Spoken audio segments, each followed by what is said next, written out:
নারে রিসালত ছাড়া নারে তাকবীরের মূল্য। মুহাম্মদুর রাসূলুল্লাহ সাল্লাল্লাহু আলাইহি ওয়াসাল্লাম ছাড়া লা ইলাহা ইল্লাল্লাহ দিয়ে ঈমান পরিপূর্ণ হবে। আশহাদু আল্লা ইলাহা ইল্লাল্লাহ বললে আযান হয়ে যাবে না, আশহাদু আন্না মুহাম্মাদার রাসূলুল্লাহ বলতে হবে। ঠিক কিনা কথা জোরে বলেন না। তো কোরআনে তিনটা জোড়ার কথা আছে। এক নম্বর জোড়া হলো আতিউল্লাহ ওয়া আতিউর রাসূল। তোমরা আল্লাহর আনুগত্য করো, রাসূলের আনুগত্য করো। শুধু আল্লাহ আল্লাহ করলে হবে না, রাসূলের আনুগত্য করতে হবে। তাহলে আল্লাহর আনুগত্য, রাসূলের আনুগত্য।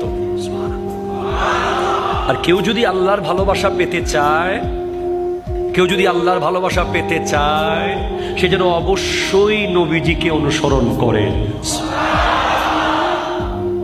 আল্লাহর ভালোবাসা পাওয়ার জন্য যে রাস্তা, সেই রাস্তাটা হলো নবীজির অনুসরণ।